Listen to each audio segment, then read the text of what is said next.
ये जो आप पहले दिन ही कलश स्थापना होती है और पहले दिन ही आपको ये ज्ञान हो जाए कि बच्चे पूछें कि कलश क्यों रखा जाता है, कलश के ऊपर आम के पत्ते क्यों लगाए जाते हैं, कलश के ऊपर नारियल क्यों रखा जाता है, कलश के ऊपर 9 बार मोली क्यों बांधी जाती है, मोली मतलब लच्छा नाड़ा 9 बार क्यों लपेटा जाता है नारियल के ऊपर, कलश के ऊपर जब रखते हैं।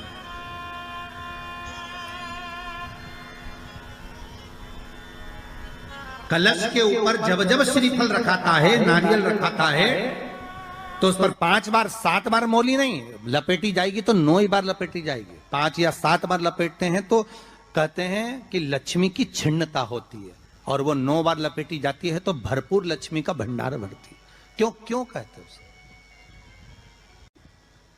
भगवान कुंभ का निर्माण कर रहे हैं, भगवान कलश का निर्माण कर रहे हैं, और भगवान स्वयं ब्रह्मदेव कर रहे हैं कि आप ऐसा निर्माण कर दो जिसमें 33 कोटि देवता स्वतः विराजमान हो जाए। तो भगवान ने उस कलश का निर्माण कर दिया। अब कलश का निर्माण करा तो स्वयं भगवान ब्रह्मदेव बोले, प्रभु इस कलश के अंदर मेरा स्थान कहां है,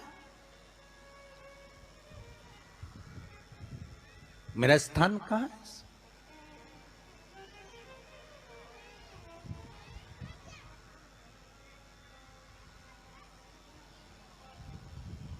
बहुत ध्यान देना महाराज, कलश का जो मुख होता है उस मुख पर भगवान विष्णु का स्थान होता है।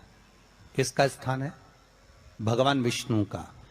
थोड़ा सा नीचे आओगे, जहां से कलश का मुख दबा हुआ होता है वह जगह भगवान स्वयं शिव की होती है। किसकी जगह है? भगवान शंकर की। कलश का अग्रभाग, नीचे का भाग जहां से फैला हुआ होता है वहां ब्रह्मा का आधिपत्य स्थापित होता है। फिर कलश का जो नीचे का भाग होता है वो भगवान शिव और शक्ति का स्थान होता है।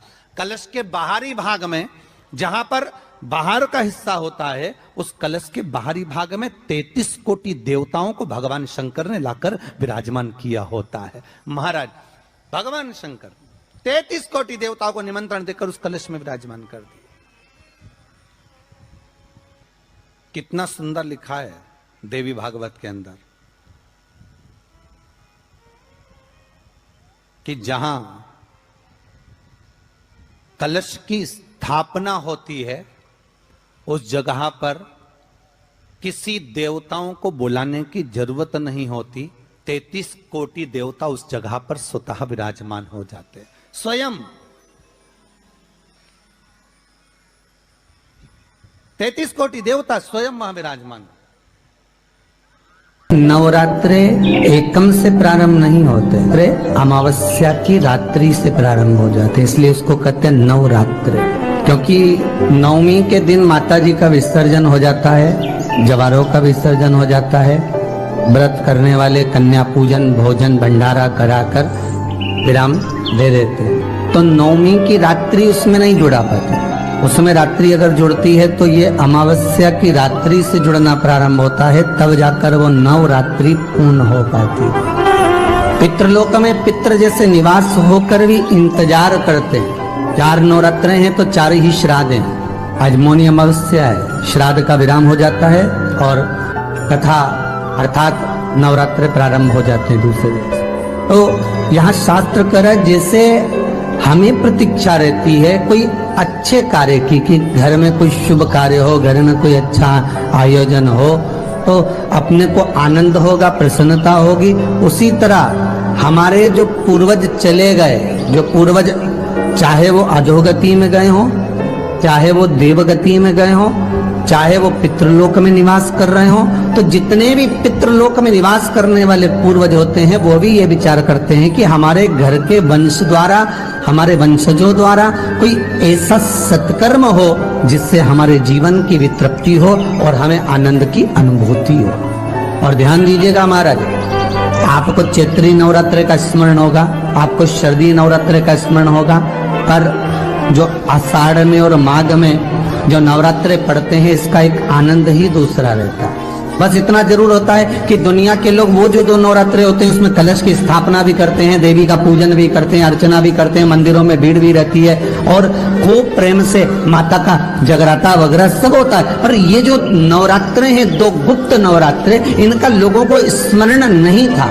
वो तो धीरे धीरे ये टीवी चैनल के माध्यम से कथाकारों ने, वक्ताओं ने स्मरण कराना जब चालू करा, धीरे धीरे बताना, मार्गदर्शन करना जब चालू करा, तब लोगों को ज्ञात होता गया कि कोई गुप्त नवरात्रा भी होता है, उसमें भी देवी की आराधना होती है। ये चारों नवरात्रे अलग अलग अवस्था के हैं, अलग अलग सुख के हैं और अलग अलग आनंद के।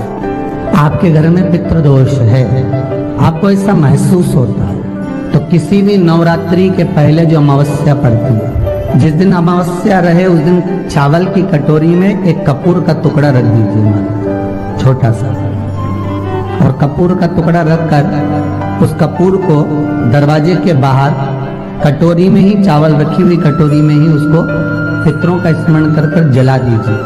और जलाने के बाद उस चावल को कहीं भी किसी भी वृक्ष की छांव में पक्षियों के लिए डाल दीजिए। शिव महापुराण की कथा कहती है, अगर मान लो पितृ आपको कष्ट दे रहे हैं, पितृ आपको तकलीफ दे रहे हैं, कोई काम नहीं होने दे रहे हैं, या कहीं आपको ऐसा लगता है कि पितरों का दोष है, तो वो पितृदोष देवी, अब ये जो आप करेंगे ये कब कर रहे हैं? अमावस्या के दिन आप उसको रख रहे हैं, अमावस्या के दिन उसको रखकर रात भर आपने रखा कपूर के साथ में, सुबह एकम पड़ गई, नवरात्रि लग गई, उसी दिन उसको जलाकर आपने पटक दिया।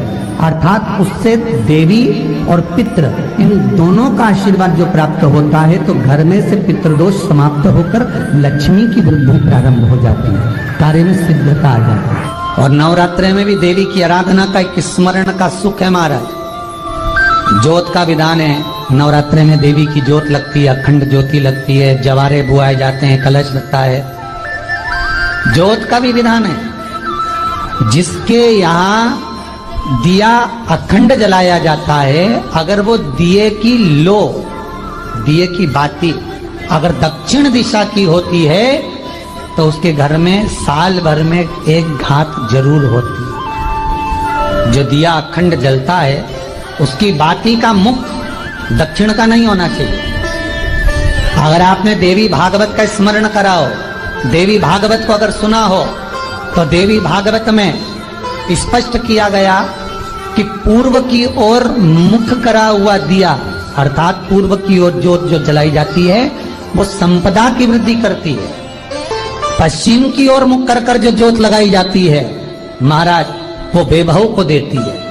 और उत्तर की ओर जो मुख कर कर ज्योत जलाई जाती है, उत्तर की ओर जो ज्योत का मुख रहता है, वो आयु की वृद्धि करती है, घर में अकाल मौत को रोकती है। दक्षिण की ओर ज्योत ना लगाएं, अगर आपको लगाना है पूरब की लगाएं, पश्चिम की लगाएं या उत्तर की लगाएं। और जितने दिन महारानी जगदम्बा जगतधात्री दुर्गा भवानी चैत्र नवरात्रे में, शरदीय नवरात्रे में, आषाढ़ी नवरात्रे में, आदिक पौष नवरात्रे में हम जगत जननी जगदम्बा की जब स्थापना करते हैं, या हम नूतन घर का प्रवेश करते हैं, या गणेश जी की स्थापना करते हैं, या कोई दुकान को प्रवेश करते हैं, या कोई शुभ कार्य करने के लिए अग्रण्य होते हैं, तो हम कलश की स्थापना क्यों करते? कलश के अंदर आखिर ऐसा क्या विराजमान है कि 33 कोटि देवता उस कलश के अंदर आकर बैठ जाते हैं। आप कोई यज्ञ करने जा रहे हो, आप कोई पोथी पुराण करने जा रहे हो, आप कोई अच्छा कार्य करने जा रहे हो, तो ब्राह्मण देवता कह देते कलश की स्थापना होगी, कलश की शोभा यात्रा निकलेगी, कलश यात्रा निकलेगी, कलश विराजमान होगा। उस कुंभ की, उस घड़े की महत्वता कहां से प्रकट हो गई? शिव महापुराण की कथा कहती है महाराज, भगवान औघड़दानी शंकर स्वयं आद्य शक्ति जगदम्बा से कहते हैं कि जगदम्बा तू क्या चाहती है बोल। तो जगत जननी जगदम्बा कहती है कि जहां मैं हूं वहां शंकर है, ये आपने कह दिया, पर जहां शंकर है वहां पार्वती का होना जरूरी है। उसके लिए सिद्ध करने के लिए एक स्थान ऐसा बनाया जाए जहां पर शंकर विराजमान है और शंकर के साथ पार्वती विराजमान है। तो शिव जी ने कहा, पार्वती उसके लिए मैं तुझे एक सुंदर कलश का निर्माण कर कर देता। अष्टमी के दिन कन्याओं का भोजन कराओ या नवमी के दिन कन्याओं का भोजन कराओ, पर देवी भागवत तो कहती है देवी भागवत वर्णन करती है कि पहले नवरात्रे से लेकर नौमी तिथि तक जितने दिन देवी के होते हैं, प्रत्येक दिन में आप किसी भी दिन कन्याओं का भोजन करा सकते हो, पहली रात्रि से लेकर, पहला दिन से लेकर। पर 90 दिन तो सवेरे पूजन करके, यज्ञ करके, अनुष्ठान करके देवी को विसर्जन कर दिया, फिर नवरात्रि पूर्ण कैसे हुई? नवरात्रि की पूर्णता होती है अमावस्या की रात से गिनी जाती है। कौन से दिन से गिनते हैं? अमावस्या की रात्रि, फिर एकम की रात्रि, फिर दूज की रात्रि, ऐसे गिनते गिनते अष्टमी की रात्रि तक और नौमी के दिन सुबह तक या दोपहर तक या शाम तक, जब तक आप यज्ञ ना करें तब तक ये 9 रात्रियां पूर्ण गिनी जाती है महाराज देवी भागवत के हिसाब से पूर्णता। अब हमने कन्या भोजन का जो क्रम बनाया, अष्टमी के दिन करा देंगे, नौमी के दिन करा देंगे, इस तिथि को करा देंगे, पर भाव देखिए, शास्त्र कहता है भूखे को भोजन जब कराइए जब उसको भूख लगी हो, और ऐसों को कराइए जिसको जरूरत पड़ रही है। नवरात्रि में 9 दिन किस तरीके से पूजा करनी है यह बताया गया है। अगर यह वीडियो पसंद आया तो वीडियो को लाइक शेयर करिए।